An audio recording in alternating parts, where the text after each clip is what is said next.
Welcome to fats about AP. నేను లక్ష్మణ్. ఆంధ్రప్రదేశ్లో రాజకీయాలు వాడివేడిగా కంటిన్యూ అవుతున్నాయి. ఒక పార్టీలకి రాజీనామా చేసి పక్క పార్టీలో చేరుతుంటే పక్క పార్టీ వాళ్ళు రాజీనామా చేసి మరో పార్టీలో చేరుతున్నారు. ఒకవైపు తెలుగుదేశం జనసేన కూటమి కదలిరా కార్యక్రమాలతో ఆంధ్రప్రదేశ్లో చాలా వైబ్రెంట్గా ముందుకు వెళ్తుంది.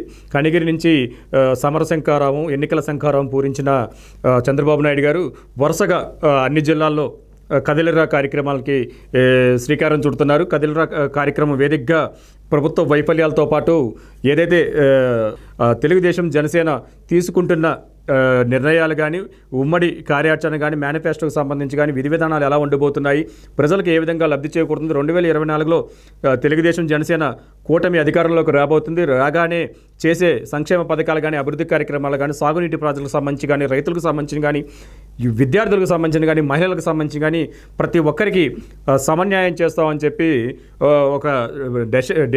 ఒక సందేశాన్ని అయితే కదలిరా వేదికగా చంద్రబాబు నాయుడు గారు ప్రజలకు పంపుతున్న పరిస్థితి కనిపిస్తుంది. మీ పిల్లలు ఇంటర్మీడియట్ మరియు ఎంసెట్ చదువుతూ సబ్జెక్ట్స్ లో కన్ఫ్యూజ్ అవుతున్నారా? కాన్ఫిడెన్స్ లెవెల్ తక్కువగా ఉందా? రిపీటెడ్ మిస్టేక్స్ చేస్తున్నారా? అయితే మీకోసమే ఉంది రైజ్ యాప్.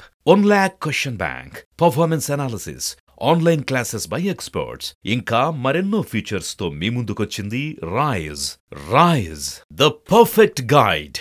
డిస్క్రిప్షన్ లో ఉన్న లింకును ఉపయోగించి సబ్స్క్రైబ్ అవ్వండి.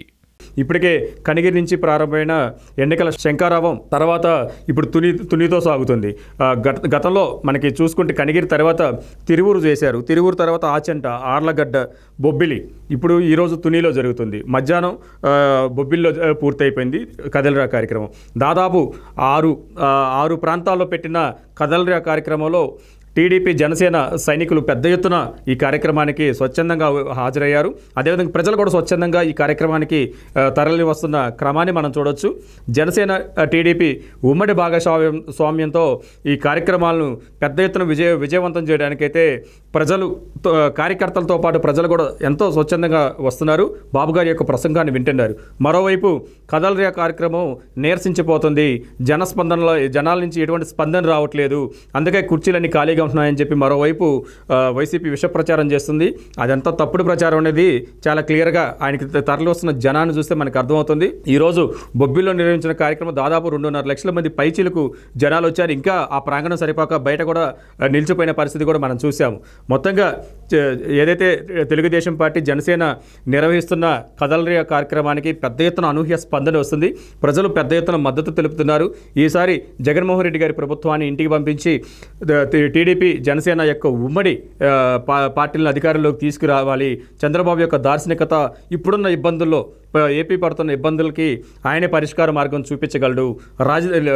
ఆంధ్రప్రదేశ్కి రాజధాని లేదు, ఆ రాజధాని కూడా పునర్నిర్మించాలన్నా పూర్తిగా ఆ భుజస్కంధాల మీద వేసుకొని ముందుకు సాగించే వ్యక్తి చంద్రబాబు నాయుడు అని చెప్పి ప్రజలు నమ్ముతున్నారు. పరిశ్రమలు రావాలన్నా, ఉద్యోగాలు రావాలన్నా, స్కిల్ డెవలప్మెంట్ కావాలన్నా, ఆంధ్రప్రదేశ్ వ్యాప్తంగా యువతకి ఉద్యోగాలు రావాలన్నా, రైతాంగం బాగుపడాలన్నా, ప్రాంతాలు సస్యశ్యామలంగా ఉండాలన్నా, రైతుకు గిట్టుబాటు ధరలు కల్పించాలన్నా, మహిళలకు వాళ్ళ యొక్క సంక్షేమం, వాళ్ళకి సాధికారత లభించాలన్నా తప్పనిసరిగా ఈసారి చంద్రబాబు నాయుడిని, పవన్ కళ్యాణ్ గెలిపించుకోవాలని చెప్పి కృత నిశ్చయంతో ముందుకు సాగుతున్నారు. అదే ఇప్పుడు మనకి కదలిరా కార్యక్రమానికి పెద్ద ఎత్తున అభిమానులు తరలి వస్తున్నారు.